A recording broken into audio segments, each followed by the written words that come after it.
Scientists tested crow memory. What the crows did years later shocked them. There is a secret most wanted list hidden in the trees. And right now, somewhere near a streetlight, a rooftop, or a telephone wire, a crow may be watching a human face very carefully. Not because it wants food, not because it is boring, but because crows remember faces. And the strange part is this: sometimes they remember faces they have never personally met. In 2006, scientists in Seattle put on a mask and did something the crows would never forgive. They did not attack the birds. They did not hurt them. They simply captured a few crows, placed bands on their legs, and released them. But to the crows, that mask became the face of danger. A villain, a bird snatcher, a monster. Then the scientists locked the mask away. Years passed. The original crows grew older. New crows were born. Some of those young crows had never seen the mask before. They had never been trapped. They had never been touched. They had no reason to hate that face. But when the mask returned, the trees erupted.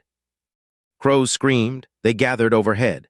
They dived. They scolded. They acted as if the villain had come back. But how? How can a bird recognize a face it has never seen before? How can a grudge survive for years after the first witnesses are gone? Today, we open case file 1, the caveman grudge. Because this is not just a story about memory. This is a story about how crows talk about us when we are not listening. To solve the mystery, we have to go back to a college campus in Seattle. The scientists had a strange idea. Most people looked at crows and saw noisy black birds, but these researchers wondered if crows were something more. Maybe they were not just birds flying from tree to tree. Maybe they were detectives. Maybe they could look at a human face and remember exactly who that person was. So the scientists planned a test, a sting operation. They used 2 masks. One mask looked like a normal man. The other looked like a wild caveman. And that caveman mask was about to become the most hated face in crow history. Here is what happened. A scientist wearing the caveman mask walked onto campus and captured a few crows. The birds were not injured.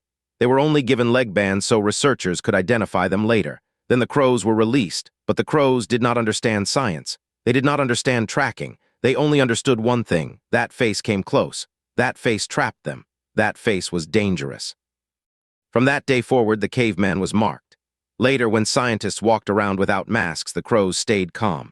When they wore the harmless mask, the crows barely cared. They kept eating. They kept hopping. They kept living their normal crow lives. But the moment the caveman mask appeared, everything changed. One crow screamed. Then another answered. Then another.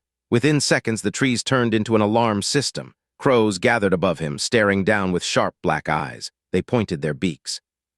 They followed him. They shouted their warning into the air. Not a random warning, a specific warning. Not human, not danger. But something much more frightening. That face. That one. That is the bad guy. That was the first clue. Crows do not just see a human, they see you. They can separate one face from another. They can remember who scared them, and they can tell the difference between someone dangerous and someone harmless. But the scientists were not finished. They wanted to know how long the memory would last. A few weeks, a few months, maybe 1 year, so they waited and waited. The caveman mask disappeared. Life on campus went back to normal. Students walked to class. People crossed sidewalks. Crows built nests, raised chicks, and searched for food. But somewhere above the campus, the story of the caveman did not die. It was still alive in the trees. Years passed. The original crows had babies. Those babies grew up. Then they had babies of their own. A new generation filled the campus. Young crows that had never seen the trap. Young crows that had never touched the net. Young crows that had never met the caveman. So the scientists brought the mask back. No net, no trap, no threat, just a person walking quietly through campus wearing the old caveman face.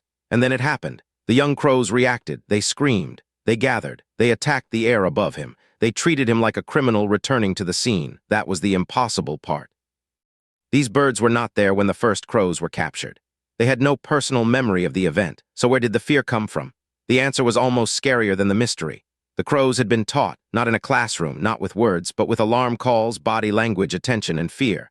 When older crows saw the caveman, they made a scene. They screamed at him. They followed him. They showed the younger birds exactly where to look. And the younger birds learned. That face means trouble. That face is not safe. Never forget it.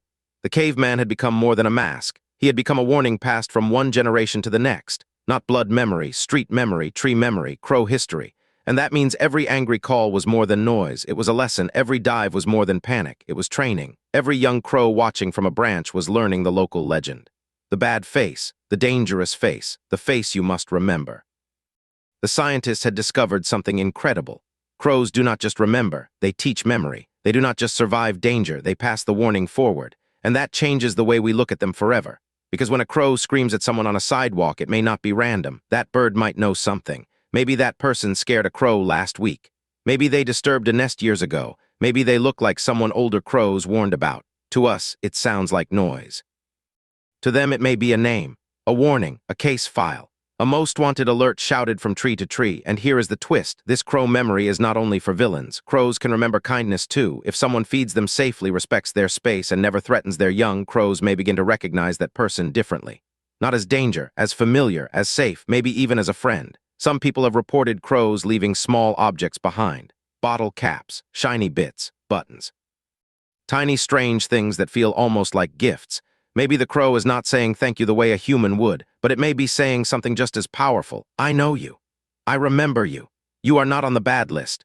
And that is what makes the caveman case so chilling, because crows are not just watching the world, they are recording it. They remember faces, they share warnings, they teach their young who to trust and who to fear. So the next time you see a crow sitting quietly on a fence, do not assume it is doing nothing. It may be studying you. It may be comparing your face to a story it was taught. It may be deciding which list you belong on, hero, stranger, or villain. Because in the world of crows, your actions do not disappear. They echo from one branch to another to the next generation. Case closed.